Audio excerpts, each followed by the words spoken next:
Friends, I don't hardly know how to tell this story tonight other than just to jump into it and see if I can pull it all together in some way that means something to you. This is kind of an important video for me to talk about. I'm going to talk about just kind of how my life has changed a lot here in the last, I'd say 14 months, something like that. And I'm going to tell you kind of just how the Lord worked in it and how one of my guitar heroes sort of worked into this crazy cool change. I've made a change in my life that I never thought I would be capable of doing. And what is that? Well, it is breaking an addiction to sugar. And it's an addiction I didn't even know. I didn't even realize I had. I think I did realize it, but I didn't really think it was an addiction. And I think it's probably one of the most downplayed addictions. We hear about the opioids, we hear about alcohol, we hear about tobacco, any number of things you can be addicted to. But basically, some of the most ostracized and kind of put down people in the world are people that are overweight. And most of the people who are overweight because of sugar and carbohydrates. Just really empty calories. But for me, I think it was sugar and sugary products. And I'm going to get into the what I've called this video, which is how Eric Clapton helped me overcome diabetes. I'll get into that just in a minute, but I thought I'd give you just a little bit of background. First of all, as I sit here today talking to you, I'm a 6'2" former athlete that never had a problem with weight until I got out into the world after college, playing ball and stuff. I was a football player, played basketball also in high school, played baseball before my eyes went bad. So I was a three-sport kind of guy, and I always worked hard out in the fields. Me and my dad would put up 70, 80,000 bales of hay a year, and I was out there in the field throwing bales of hay and working in gardens. And we had a Christmas tree farm. I'd be mowing Christmas trees on 30-degree slopes with a push mower. So I stayed very fit for many years, and was actually redshirted when I went to Mars Hill College to play football because I was too skinny. And I remember when I was told, go and eat with the linemen. Glenn, you're going to have to eat with the linemen because you're just too bony. And I think that was the first time I ever ate a full pizza, was going out with some linemen and eating. But anyway, I digress. I'll say this, the number one thing that always plagued me in my life from the time I've been a little kid, I can remember when my mom was first giving me, pancakes to eat, or with lots of syrup on it, or Hershey's Kisses, or my big thing was Reese's Cups. I've got some old video of me at Christmas. Man, the number one thing every Christmas I looked forward to getting a little bag of Reese's Cups and eating them all, and just pigging that stuff down. And, you hear people talk about being chocoholics and stuff. Chocolate itself can be fairly healthy in some ways, but the sugar that's in there is always something that's going to be damaging to you. I'm not going to get off on a crazy tangent. I'm going to bring up, I'm recording a screen here. I'm going to bring up just some, here's a Healthline article, 11 reasons why too much sugar is bad for you. We have to have some sugar in our body.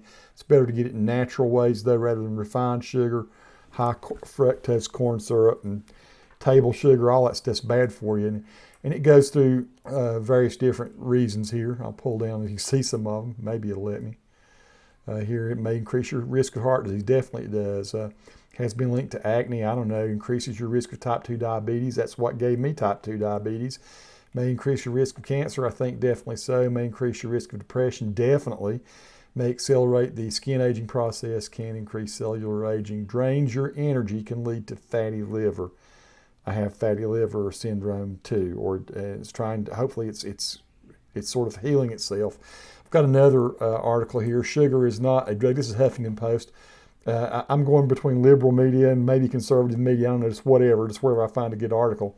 Sugar is not only a drug, but a poison too. And this guy goes into the writer, Dr. David Samadi, 152 contributor, tells you why sugar is, he says, When we eat foods high in sugar, the reward centers of the brain are activated. At the same time, a large amount of dopamine is released. Basically, the same kind of thing that happens when you get on heroin or some other addictive drug. So you can go ahead and look at some of these articles I got. Is sugar really poison? This is an eating whale. I'll go ahead and allow this. What the heck? And so we got here an article where they're talking about how sugar really is bad. And this one goes into great detail on high fructose corn syrup, 3 ways to break your sugar habit and all this. And then I've got just ingredients in a Hershey bar. I just popped over there to look at it, and I was looking how you got 190 calories of fat, 12 grams of fat, or 190 calories, 12 grams of which are fat, 25 grams of which are carbohydrate, 2 grams of like protein, which is honestly the most usable part of what's in there for your body. It's just terrible for you. So what I'm going to do, I'm going to show you a few images of me. So right now, I weigh 281 pounds. I'm 6'2". So I'm way overweight. Honestly, though, me at about 250 pounds, I look fairly normal. I'm going to show you the last time I was about that weight was at my 46th birthday, and I had gotten kind of healthy for a while. I'm going to scrub through a little bit. And here's my birthday cake that day. That's how my body looked at that time. So you see, I still look very athletic. I weighed about 248 pounds at this point. And they got me a little chocolate cake, and it's probably one of the things that started me on my downfall. But here, I'll show you a little bit of me. Let's see, there should be some more of me here. So that's how thin I look at, 248 pounds. So I'm right now, I figure, if I can get back down to that, that'd be great. To get to that weight, I had to starve myself, because I'm going to show you where I was 6 months before this. 6 months before this, that you're seeing on the screen here, this was me. Or maybe a little or longer than that. I think, yeah, it might have been just the year before. That's it. So this is me, and I think I weighed 355 at this point. So that's how I looked back then, at 355 pounds. And I've got a lot of video of me this weight. And heavier somewhere. I don't know where it is right now, but that's how much I lost in the space of about 6 or 8 months.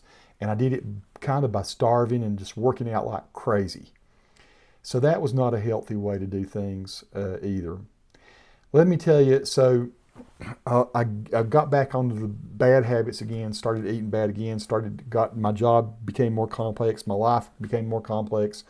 I went through a divorce. Just all kinds of problems and things that led me to get back to bad eating again. And so I gained the weight back. So you saw me at 246. Here I am at sort of like probably 335 or 340, somewhere along in there. And that's one of my Tommy Sane videos where I'm getting my hair cut. So you can see I've got a pretty good bit of girth there. Here I am helping a lady learn how to do some software. I think I've got it in here somewhere. Thought I had pulled it down, video gear and editing. So here I am sitting with a lady and showing her how to do video editing. You see how heavy I look there in these videos too. I was probably about 335, 340 there. So now I weigh 281. So I'm about 50-some pounds lighter than what I was in these videos. What changed? Why am I making this video now? Why do I not think I'm in some sort of seesaw up and down type situation? Why do I think that this is a major change, a true change in my life? Let me tell you the story and why this video is called what this video is called. In, I think it was November or late October, might have been right early November of, what is this, 2021? It was 2019. So at the end of 2019, my doctor came to me. I think I'd gotten up to about 345 pounds. I'd gone to have my A1C checked and everything. And for years, I'd been floating on that what they call pre-diabetic stage, where your A1C is almost into the diabetes, type 2 diabetes area. And they kept trying to tell me things to do to change my eating. And I would do sort of that and kind of that. I would become sort of a partial plant-based eater and stuff. And I'm not going to tell you that plant-based eating is the key. It is certainly one way to go. But more than anything, I had just given up at some point and just said, you know what, I'm just going to eat as much sugar as I want to eat. I'm going to eat as many Little Debbie cakes as I want to eat. I'm going to eat candy. I'm going to eat cakes. I'm going to eat cookies. I'm going to eat ice cream. One of the worst things I got into for a while there was pelican ice. I got addicted to that stuff, man. It's the sugary, sweetest, tartest, cool kinds of just sugary madness that you can get into. So I started eating a lot of pelican ice, drinking those pelican drinks. For those of you who don't know, maybe it's a southern thing. I don't know if it's all across America. But I was feeling worse. I honestly felt like dying. I felt like, it's almost like suicidal thoughts would almost come to your mind sometimes. And it was this misery. I was in misery. Checking to see if my mom's okay. I'm staying with my mom tonight and watching over since she's been having some bad health. We're taking turns watching over my mom. But back to the story. My doctor came to me after I got a great doctor. He came actually to my house, Dr. Tom Meek. I've got some videos. If you do a search for Tom Meek, you'll be able to see Dr. Meek. He's great. He's also a good friend, lives several miles from me, and I kind of watch over his house and stuff whenever he goes on trips. But Dr. Meek came by the house and he had my reports, and it looked bad, really bad. Like A1C was up to something like 7.8, which much beyond that, and I could almost start to go into diabetic comas and things. And Dr. Meek ran down all my problems, my overweight, particularly he said, Tony, you're full-blown diabetes, you're type 2 diabetes now. And he got real serious with me. He said, this is what you're going to expect in the next 5 years. And he started going through a litany of things that were going to happen to me. I could be looking at heart failure. I could start losing toes and fingers or whatever, extremities. My eyes, I could go blind. I could have a stroke. It just went on and on. Cancer, it does increase your risk of cancer. Heart disease, of course, is kind of the number one thing. But he went through all these different things. He also told me I had the fatty liver thing started that was looking like it was looking pretty bad. And he put some fear into me. He said, Tony, now is the time to change if you're ever going to change. He said, you're not going to make it. People your size, 340 plus pounds, who have an A1C as high as yours, if you don't change, then you're going to die. You're going to die, or horrible things are going to happen to you, and you're not going to like it. It's a bad situation. And you know what? As he left that day, I remember thinking, okay, well, I got to do something. I got to seriously step this up. But you know what? I've known this day was coming for a while, and I've tried 1,000 times to quit eating crap and bad foods and things. And and I knew that sugar was bad. I didn't realize how bad I'd let sugar become in my life. But I remember I prayed. I prayed, Lord, how am I going to do this? Because do I really have the wherewithal to stop eating all the things that I love to eat, which are cheesecake, cake, Little Debbie cakes. Swiss cake rolls were a big weakness. But really anything, I mean, a lot of other stuff, a lot of other fried foods and things too that were bad for me as well. Empty carbohydrates, but I would say 80% of my weakness was sugar. How am I going to do this, Lord? Am I kidding myself? Is this just my death sentence? Is this because here's what gets me. I know a lot of people who've had diabetes, and they try to medicate. I mean, I was put on metformin, which is a drug to kind of try to even out your pretty heavy dose of it, to try to even out your blood sugar. I know lots of people with diabetes who would rather medicate, rather take insulin shots and eat metformin pills and stuff like that, and still eat, pies and cookies and cakes. Very close family members that have done that, and lots of friends, and they still have terrible. It's sort of like they keep it sort of in check, but they never really show any improvement. But I didn't want to be that person. I don't like to take drugs and stuff, and I wanted to overcome it. I wanted to defeat it. And I did. I prayed to the Lord to help me out. So I'm really giving God credit for this, but I'm going to tell you how Eric Clapton came into it. It's funny. I was just going through, I'm a guitar player, and I watch all kinds of guitar videos. And that may have been the next night. I was going through, and this video popped up, and it was a video. I'd never seen this interview with Ed Bradley interviewing Eric Clapton, and they started talking. Clapton starts talking about his addictions, and Eric Clapton's been addicted to more stuff than about anybody. He's been a heroin addict, cocaine addict, an alcoholic, chain smoker, pretty much anything that could be done to abuse his body. Eric has done it. And Ed asked Eric this question. So I'm going to do this little clip here. Hopefully I won't get dinged for copyright. I do want you to see this though. So here is, it was apparently on VH1 Classic, and I'll put a link to this video so you can see the entire video. But here's what happens in the interview. What do you think? I was disgusted and pleased at the same time. I am an egomaniac with an inferiority complex. So I like the attention and I don't like the attention. But the more attention, the more success, the more he retreated into the world of drugs and alcohol. I couldn't get through a day without doing something to alter my consciousness. And it started with heroin, the addiction. It started with sugar. Sugar? Oh yeah, when I was 5, 6 years old, I was cramming sugar down my throat as fast as I could get it down. Sweets, sugar on bread and butter. I became addicted to sugar because it changed the way I felt. And as the years passed, Clapton would do more and more to change the way he felt. The first time I got drunk. Stop in the video there. You can go watch the entire video. It's fascinating. Eric is kind of one of my heroes. Now let me kind of segue a little bit to why this worked. So, as a guitar player, I started out with liking Southern rock as a kid, Leonard Skinner guitar players and stuff like that. Rush, listened to Alex Lifeson play for Rush. Had Mark Knopfler for the Dire Straits. These were people I listened to, but I never thought I could attain any of their skills. And I think when I was 17, I took my girlfriend then, a girl named Terry. So Terry, if she ever watches this, she'll know that she'll remember this night that changed my life. I was 17 or 18. I think I was 17.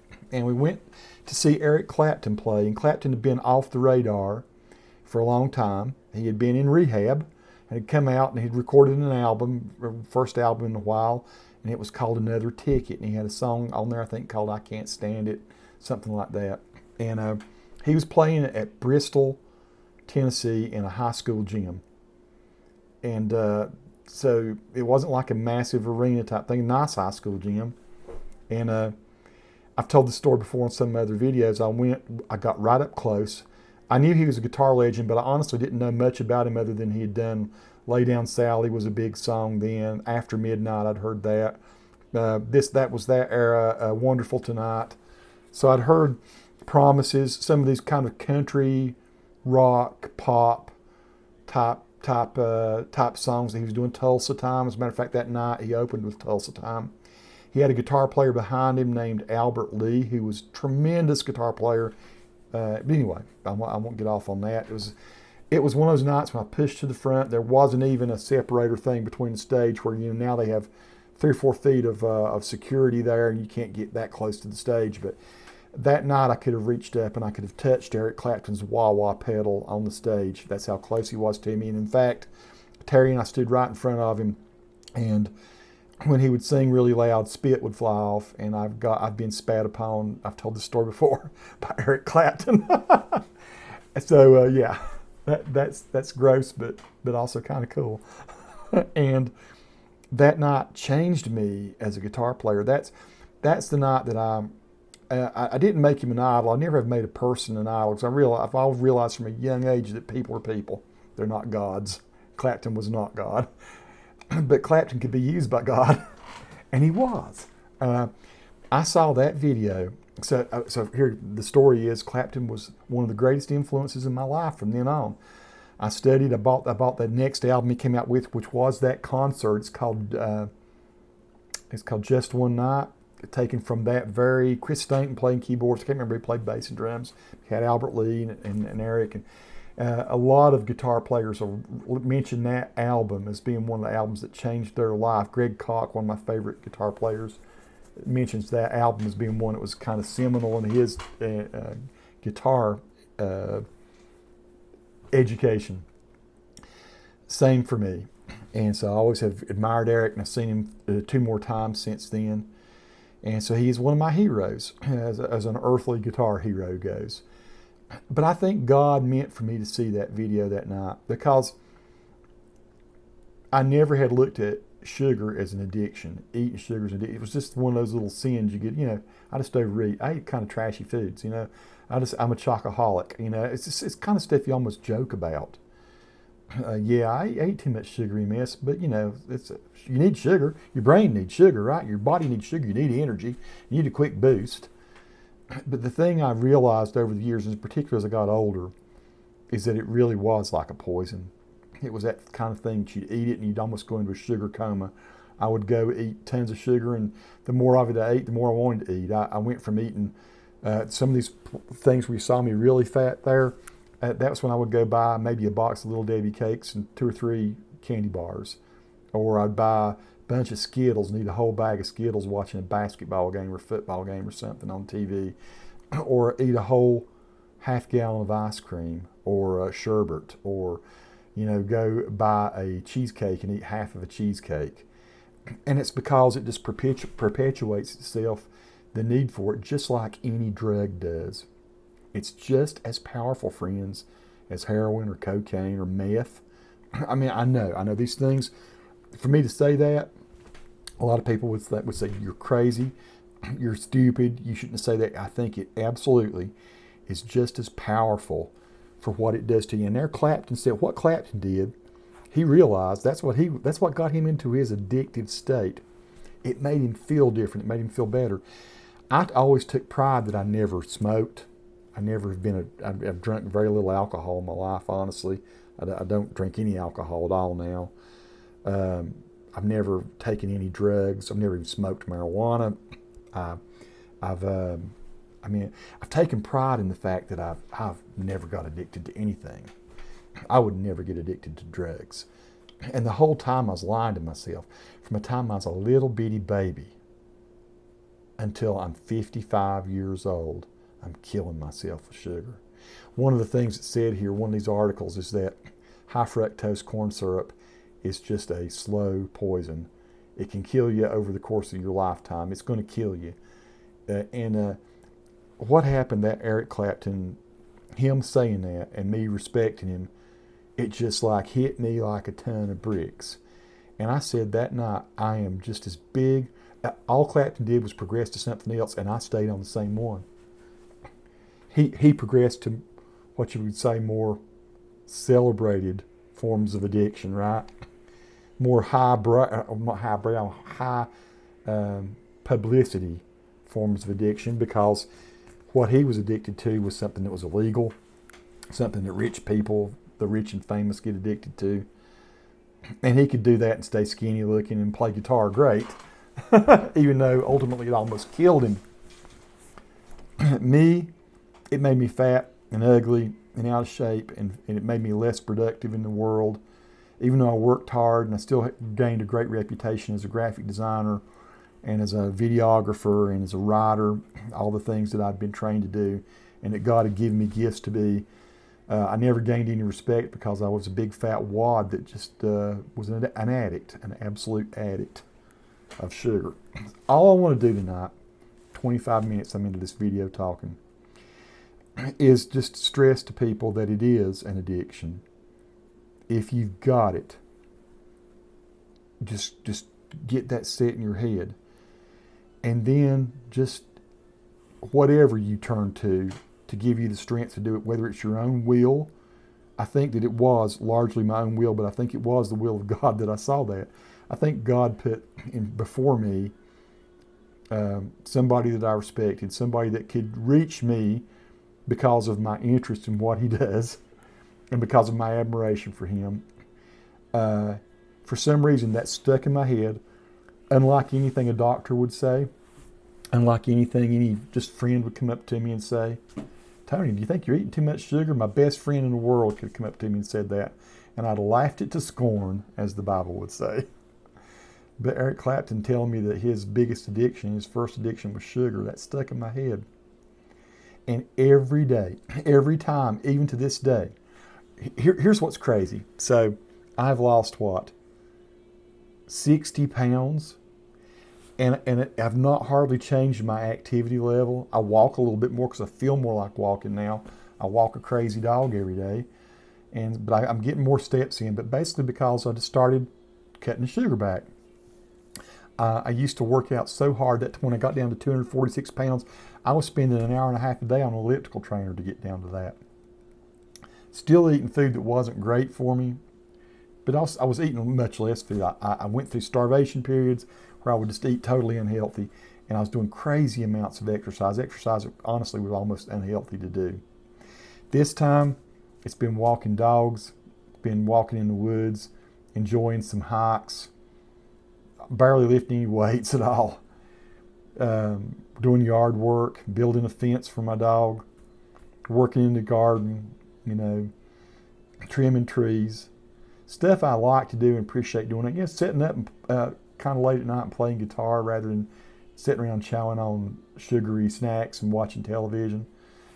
It's been a whole lot of moving away from the stuff that maybe caused me to want to eat.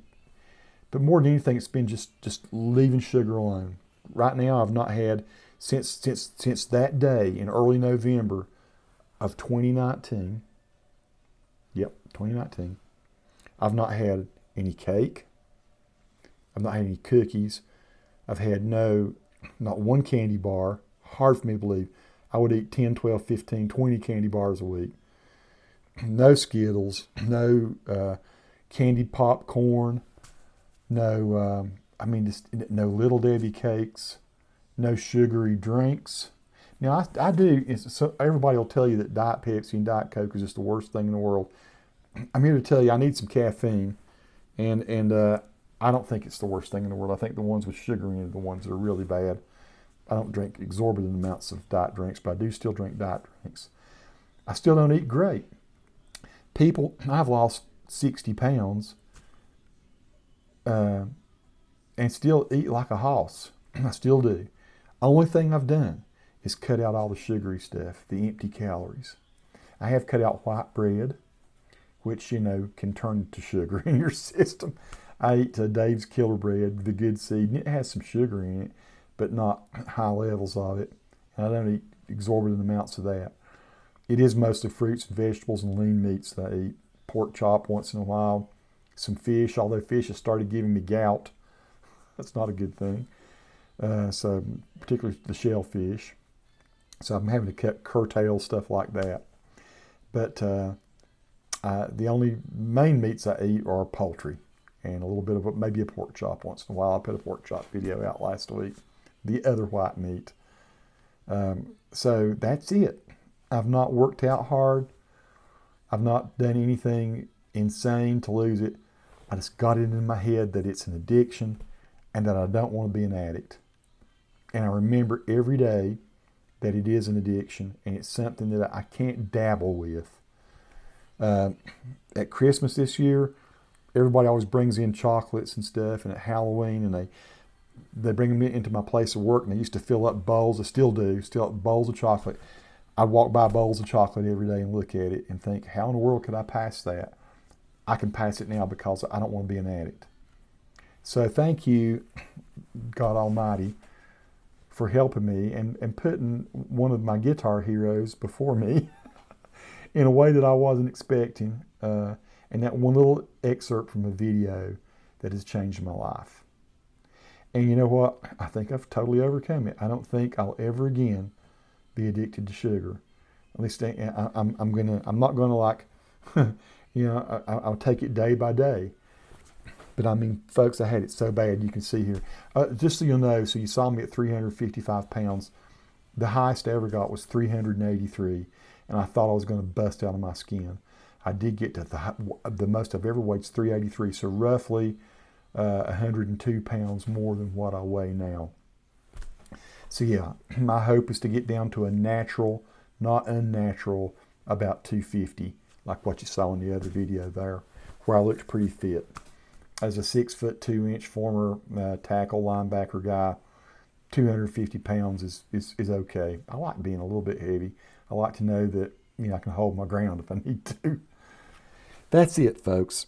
I hope you get some encouragement from this. Let me know.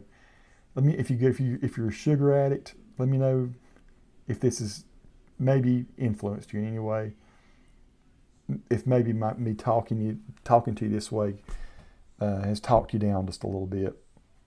Go see a doctor if you think you've got a problem with it. If you think you just can't let go of it. If you just know that you feel like you're totally defeated by food and by your eating habits, you can overcome it. It really all starts up here. And praise the Lord. Like I say, thank you, Eric. Who knows? Maybe he'll see this video someday. Peace to all who watch. Subscribe to the channel if you like.